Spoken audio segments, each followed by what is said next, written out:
Hi, I'm Kes Ballantyne, and this is Higher Ed Hacks, where I help you navigate learning and working in academia.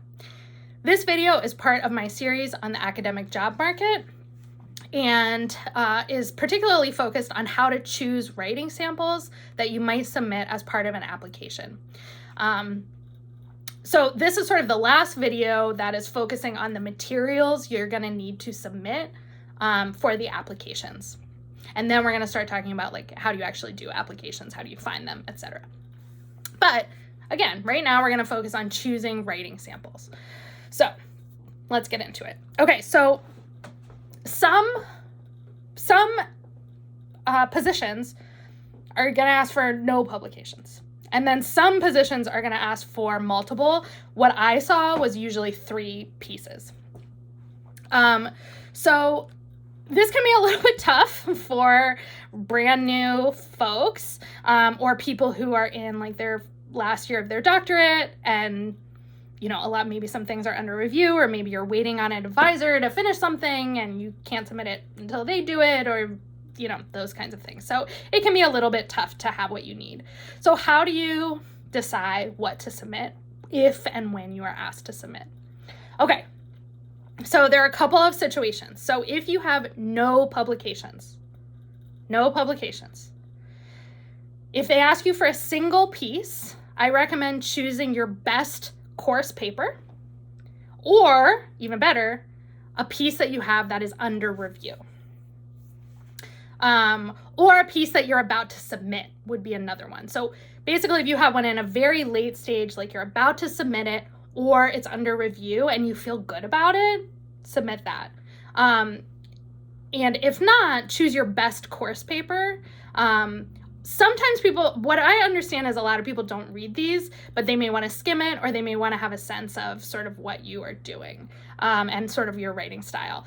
Overall, what I've heard is this is like the least important in the packet for most search committee members, but it's still worth discussing. So I encourage not stressing about this too much if you don't have publications or you only have one, but I understand that it would be stressful. Okay, so if you need to have multiple publications, which some applications may ask, especially if you're applying for like top research institutions, try your very best by the time, you know, August, September comes to have something under review so that you can submit at least one piece that is under review and then submit course papers from there or late stage drafts from there. Okay, if you have a single or sole author piece, or first author piece, and they're asking you for one piece, that is the one you submit. And because your goal is to show, if you get one shot to show something and you have it in your pocket, you want to show them that you have been a leader in writing, in submitting, in revisions, in all of that. So if you have a first or sole author piece, that's the one you want to submit. And hereafter, if you have more than one, or if you have multiple publications, that you always want to submit that one. Okay, and then if you have a first author piece, but you need to submit more than one, always include that first author piece or sole author piece, and then supplement with whatever else you have. So maybe you have another publication, but you weren't first, but that's also fine. Like the benefit of having a balance of first and other author positions is that you show that you can lead and you can follow and collaborate. And those are both really important skills. I will say that some fields have senior author status, so being last author is really important.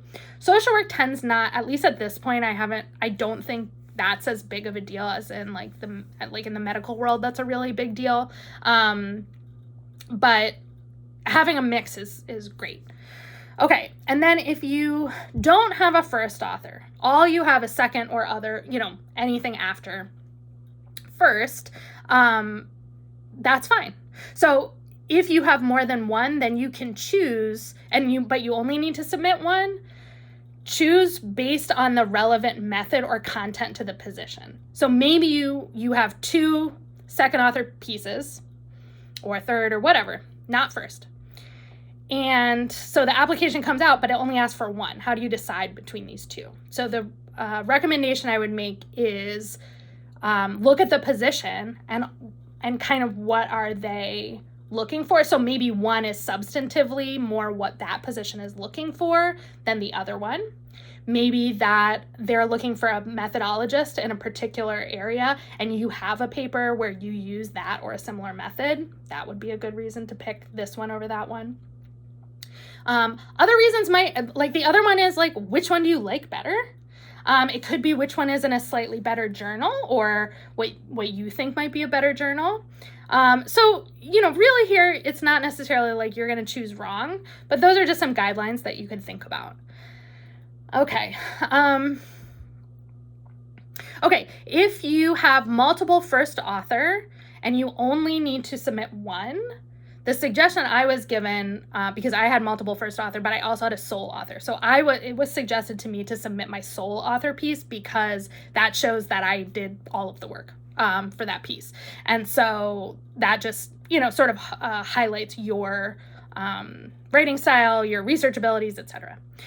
If you don't have a sole author piece and you have multiple, again, it comes down to like, is there a relevant method or substance to the position you're applying for, or is there one piece that's kind of like the most sophisticated piece? So maybe you had one that you wrote early, like I have one that I wrote early that was like it's methodologically like okay, but I have one later that like was much better. So submit the better one.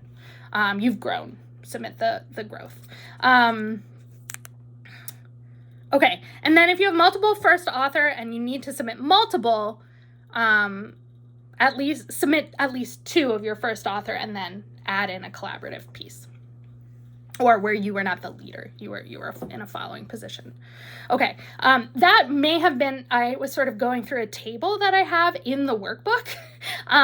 So that may have been a little bit of confusing to describe it in a video, but you can look down below to see the free workbook for the job market that's available, and that will help you pick your writing samples. Really, picking the writing samples is not something you need to do in the summer before you start, unless you don't have a first author piece or you have a piece that's like, whether it's first author or otherwise, it's like almost ready to go in. If you can get it in by the end of the summer, then you can put that as submitted, and now you're, that's just like a little bit better. So, that's more the thing to think about in the summer is if you have the opportunity to submit something, go for it. But otherwise, those were just some guidelines to how to pick writing samples once you get to the applications. One just like tiny tip about this that I found really annoying, and I'll probably review this when we talk about actually doing the applications, but often when you actually go to the HR website, you cannot submit multiple things. So what you have to do is actually merge all the PDFs to submit one PDF. And I didn't have like a merge software. So anyway, I ended up fixing it. There's like a lot of online free tools. I don't know what they do with your data, but whatever. But just know that sometimes actually submitting all of these documents is a bit of a pain. And in some cases you do have to just put everything together. So just sort of keep that in mind just in case that happens. Okay, so that's that.